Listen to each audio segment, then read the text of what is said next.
Good morning बच्चों। DSS online Hindi classes में आपका स्वागत है। आज हम लोग गद्य खंड के दूसरे चैप्टर बाल गोविंद भगत के प्रश्नोत्तर पर चर्चा करेंगे। इसका पहला प्रश्न है, खेती बाड़ी से जुड़े गृहस्थ बाल गोविंद भगत अपनी किन चारित्रिक विशेषताओं के कारण साधु कहलाते थे? इसके उत्तर में हम लोग यह लिखेंगे कि बाल गोविंद भगत जो हैं वो परिवार में रहते हैं। परिवार में रहने के बाद भी उनका आचरण जो है, उनका चरित्र साधुओं जैसा है। उनमें साधु जैसी सभी विशेषताएं विद्यमान थी। वे कभी झूठ नहीं बोलते थे, व्यवहार में सीधे और खरे थे। वो जो हैं वो स्पष्टवादी थे, बिना किसी कारण किसी से झगड़ा नहीं करते थे। दूसरे की चीज़ों को बिना पूछे इस्तेमाल में नहीं लाते थे और यहाँ तक कि वह दूसरे के खेतों में शौच भी नहीं जाते थे। कबीरदास जी को वो अपना साहब मानते थे, क्योंकि वे कबीरदास जी के आदर्शों पर ही चलने वाले थे। खेत में जो कुछ भी पैदा होता था उसे पहले अपने साहब के दरबार में रखाते थे। कबीरदास जी को वह अपना साहब मानते थे और पहले दरबार में भेंट स्वरूप अनाज को रख देते थे और प्रसाद के रूप में जो कुछ मिलता था उसे ही वो ग्रहण करते थे और उसी में अपना गुजर बसर करते थे। दूसरा प्रश्न है, भगत की पुत्र वधू उन्हें अकेले क्यों नहीं छोड़ना चाहती थी? इसके उत्तर में यह लिखेंगे कि जब बाल गोविंद भगत के बेटे की मृत्यु हो जाती है तो उनकी बहू जो है बाल गोविंद भगत की देख रेख के लिए वो वहाँ से जाना नहीं चाहती है, लेकिन भगत जी जो है अपने बहू को उसके भाई के साथ उसके मैके भेज देते हैं और पुत्रवधू जो है वो उन्हें अकेला नहीं छोड़ना चाहती है, क्योंकि बुढ़ापे में बाल गोविंद भगत के लिए कौन भोजन बनाएगा, कौन उनकी देखभाल करेगा, उनके बीमार हो जाने पर कौन उनको दवा देगा आदि ये सब सोचती थी। इसीलिए वो मैके जाना नहीं चाहती थी।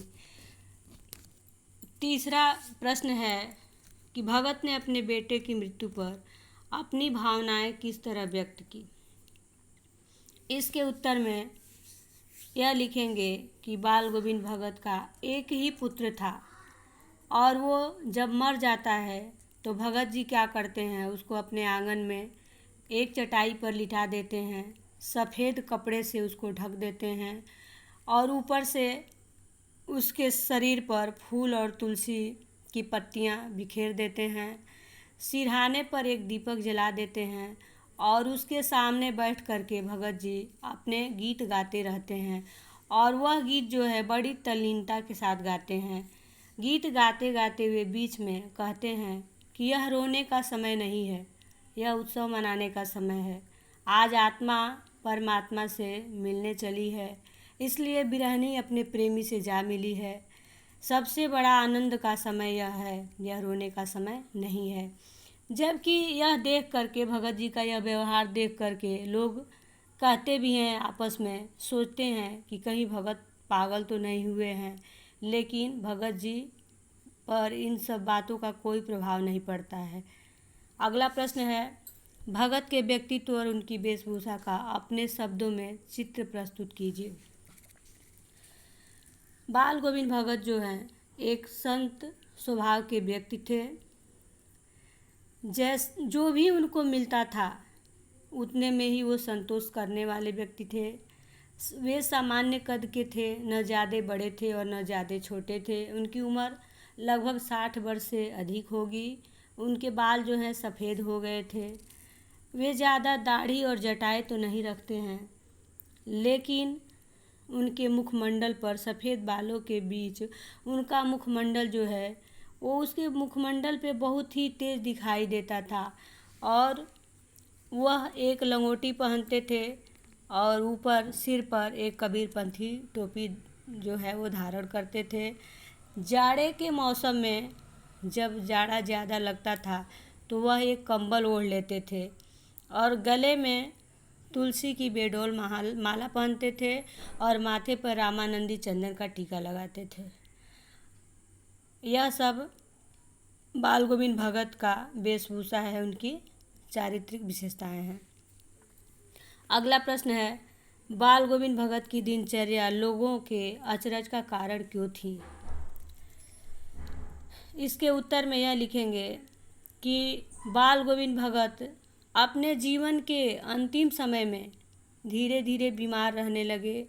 उनका स्वास्थ्य जो है दिन प्रतिदिन बिगड़ने लगा, लेकिन उनकी दिनचर्या पहले ही जैसी थी। जैसे सुबह उठकर गंगा स्नान करने जाते थे, दोनों समय नियमित रूप से भजन कीर्तन पूजा आदि करते रहते थे। खेत खलिहानों में भी वो समय से जाया करते थे। उनकी दिनचर्या जो थी वो हमेशा एक जैसी थी और पहले जैसे वो काम करते थे वैसे बुढ़ापे में भी करते थे। यह दिनचर्या देखकर लोग आश्चर्य में पड़ जाते थे कि भगत जी का दिनचर्या पहले जैसा ही है, कभी उसमें कोई बदलाव नहीं हुआ। अगला प्रश्न है, पाठ के आधार पर बाल गोविंद भगत के मधुर गायन की विशेषताएं लिखिए। बाल गोविंद भगत गर्मी के दिनों में अपने आंगन में ही आसन लगाकर बैठ जाते थे। वहाँ गांव के कुछ लोग भी इकट्ठा हो जाते थे और वो लोग आपस में खजड़ी और तालियां बजा करके गीत गाते रहते थे और अन्य लोग जो हैं उनके गीतों को दोहराते थे। बाल गोविंद भगत के गीत की विशेषताएं थी कि उनका स्वर जो है धीरे धीरे ऊपर उठने लगता था, धीरे धीरे ऊंचा होता जाता था और एक निश्चित ताल और गति से आगे बढ़ता जाता था और उसी गति के अनुसार श्रोताओं का मन भी धीरे धीरे ऊपर उठने लगता था और सभी लोग उसमें उस संगीत को सुनकर आपस में नाचने झूमने लगते थे। अगला प्रश्न है, कुछ मार्मिक प्रसंगों के आधार पर यह दिखाई देता है कि बाल गोविंद भगत प्रचलित सामाजिक मान्यताओं को नहीं मानते थे। पाठ के आधार पर उन प्रसंगों का उल्लेख कीजिए। इसके उत्तर में यह लिखेंगे कि पाठ के आधार पर कई ऐसे मार्मिक प्रसंग आए हैं जिनसे यह पता चलता है कि बाल गोविंद भगत प्रचलित सामाजिक मान्यताओं को नहीं मानते थे।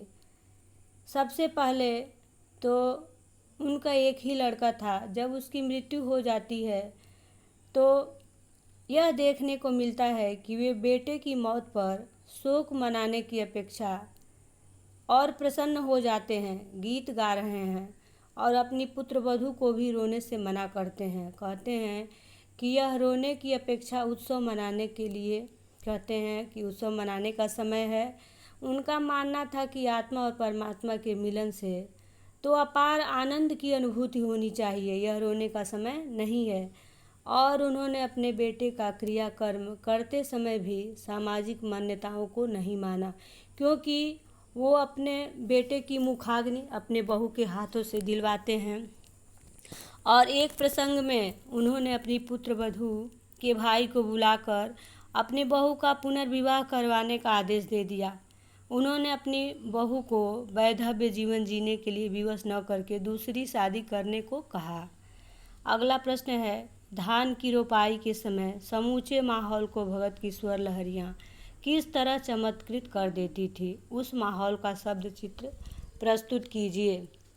इसके उत्तर में यह लिखेंगे कि आषाढ़ के महीने में जब बरसात होती है, पानी रिमझिम बरसने लगता है, उस समय सभी लोग अपने अपने खेतों में जाकर काम करते हैं, रोपनी का काम करते हैं। बच्चे जो हैं वो उछलने कूदने लगते हैं और बाल गोविंद भगत भी अपने खेत में जाते हैं धान रोपने के लिए।